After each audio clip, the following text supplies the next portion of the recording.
I've been sitting on this story for weeks, trying to convince myself it didn't happen. But it did, and I can't shake the feeling that somehow it's not over. It was supposed to be a simple road trip, just me driving across Nevada to visit an old friend. I got a late start though, and ended up driving far into the night. My route took me down Highway 50, known as the loneliest road in America. I always thought that name was a bit of a joke. I found out the hard way that it's not. There's nothing out there. No towns, no lights, no other cars. Just miles and miles of black highway cutting through the frozen desert. After a couple of hours, I hadn't seen a single soul. Just my headlights stretching into the dark, the hum of the engine, and the wind rattling against the windows. Around 1 a.m., I saw him. A man on the shoulder, right at the edge of my headlights. He was tall and slim, standing perfectly still. He wasn't shivering, even though it was freezing outside.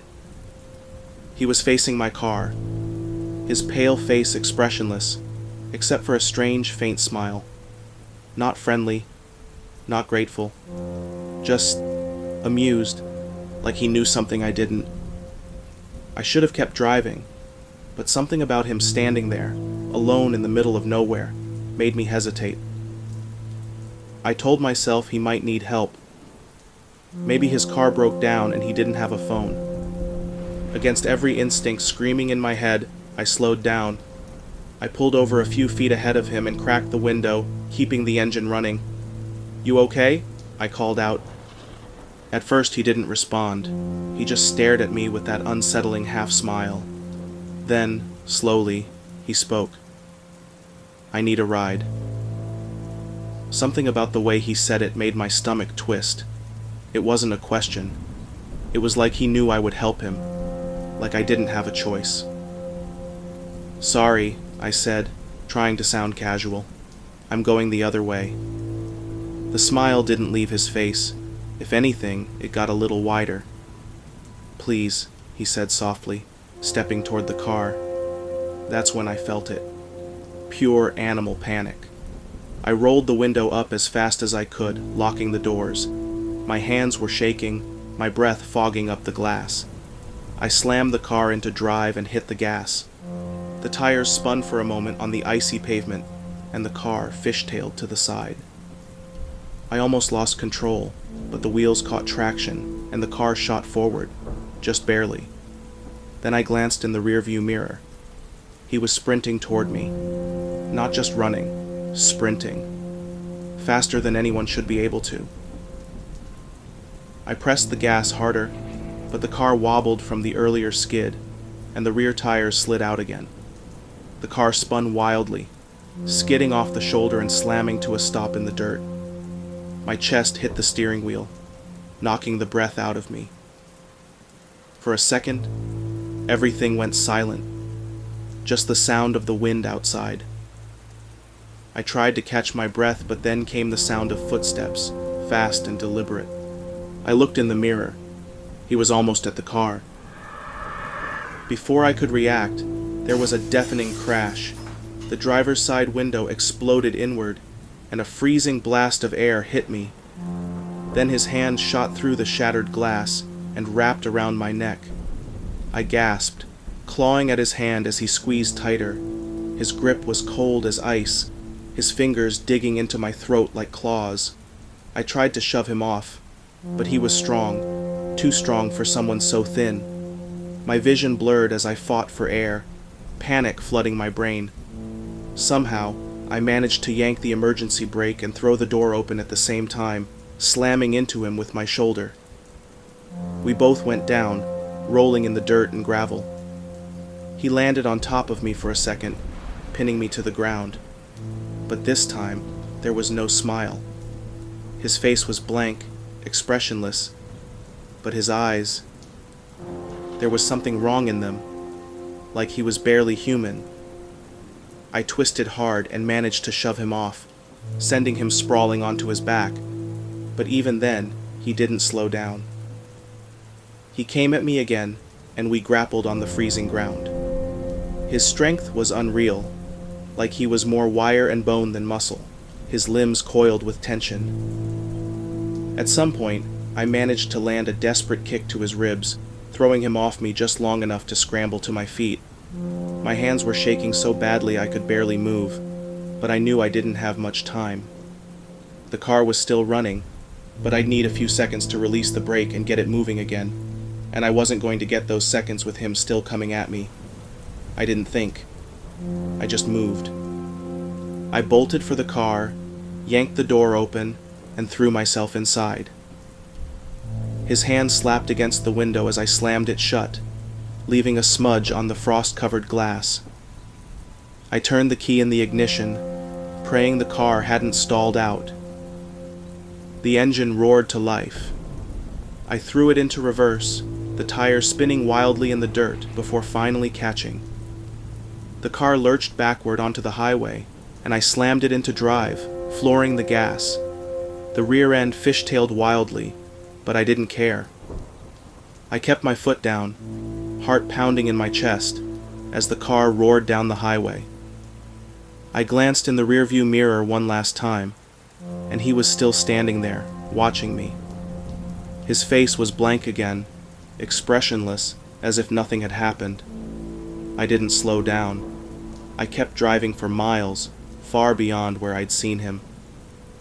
When I finally reached the next town, I pulled into a gas station and sat there for a long time, gripping the steering wheel with both hands.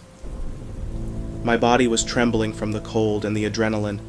The car was a mess, shattered window, cosmetic damage, but it still ran. That's all I cared about. I still don't know who or what I encountered that night. But sometimes I think about his smile, the way it vanished when we fought, as if wearing it was just a mask he no longer needed. And I wonder, what would have happened if I hadn't gotten away? If you ever find yourself driving down Highway 50 and see someone standing on the side of the road, smiling like they've been waiting for you, don't stop.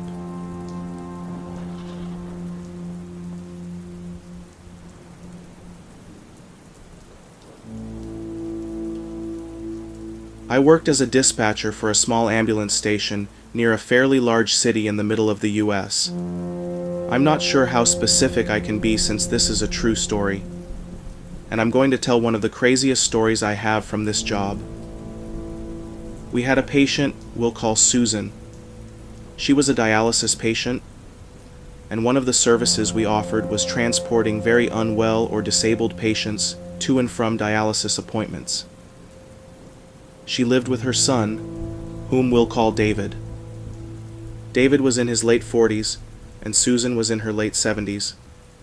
Every week, like clockwork, we had a unit take Susan to and from her dialysis treatments 3 times a week.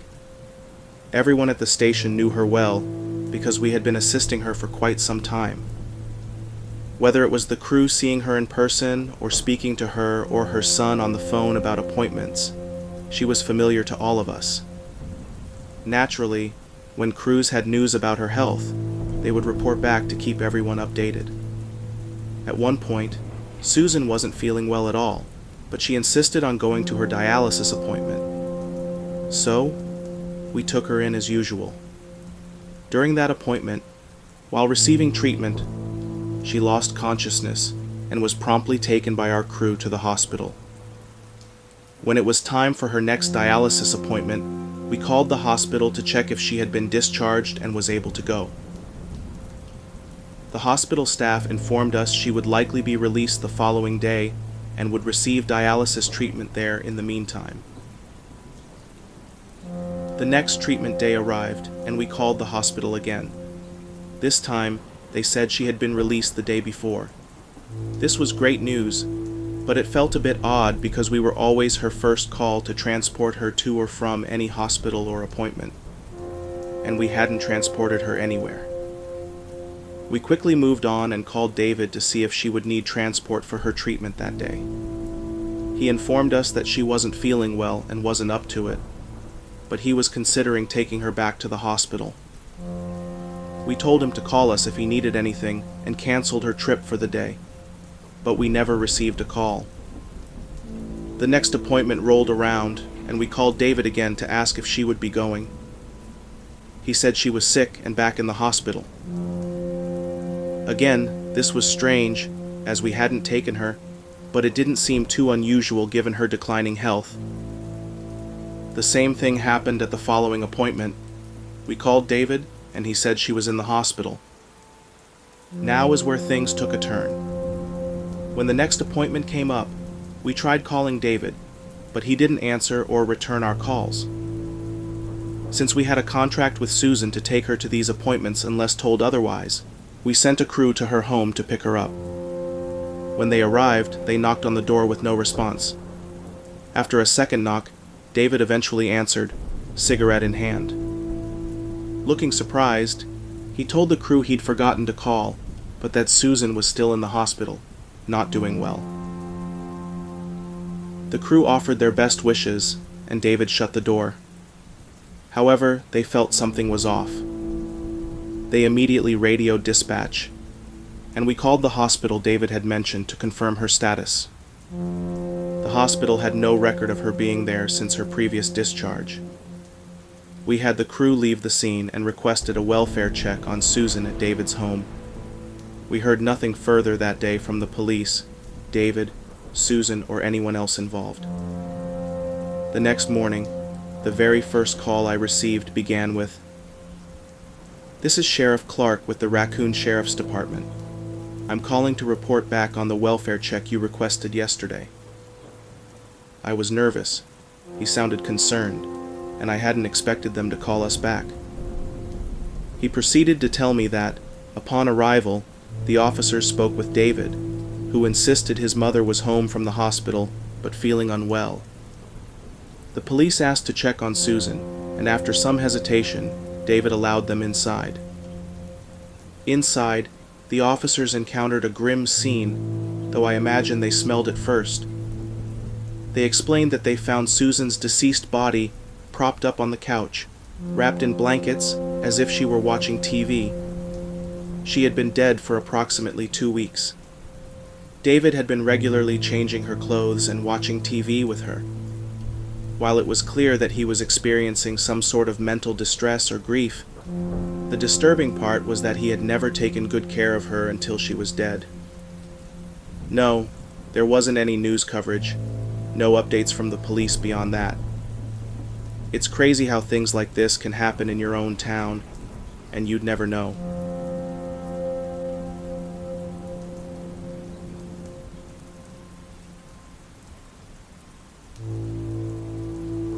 Back in 2018, I was working security for the Plaza Theater in El Paso, Texas. It was around November, and El Paso Live, the company that runs the theater, had hired a crew to shoot a commercial for their annual Winterfest. I was posted in the Plaza Theater lobby to watch over the camera crew's equipment and help the actors find things as needed. The actors were warming up on the stage inside the theater, and then the crew in the lobby called everyone out to start filming. Once all the actors and crew members left the stage and lobby, I was alone. I sat down just outside the theater doors and started playing some Pokemon Go since there are a lot of Pokestops around the area. About 10 minutes passed when I heard a knocking sound coming from behind the closed theater doors. I didn't think much of it.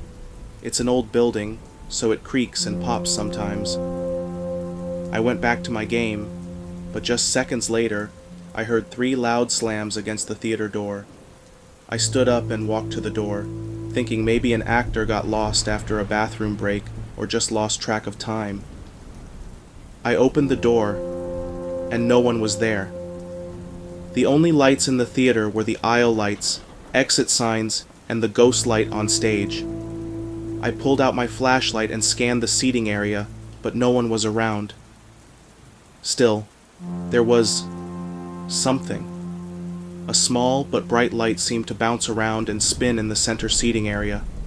I quickly took out my phone and started snapping pictures as the light seemed to move towards me. Then, without any warning, it shot all the way to the left side of the theater, under an exit sign and slowly faded away. I'd held down the camera button the entire time. I backed up into the lobby and started scrolling through the pictures I'd just taken. What I saw made my heart drop. Under the exit sign, there was a figure, small, like a child, with long hair. I went into the photo settings and adjusted the contrast and anything else I could to make the figure more visible. What I saw made me never want to set foot in that theater again. I don't scare easily. I'm 6'7". Halloween is my favorite time of year, and I was working downtown alone that night. But in the enhanced picture, you can clearly see what appears to be a little girl with long hair holding a light, almost like a lantern. That light was the one I'd seen bouncing around just moments earlier. The rest of the night, everything was quiet.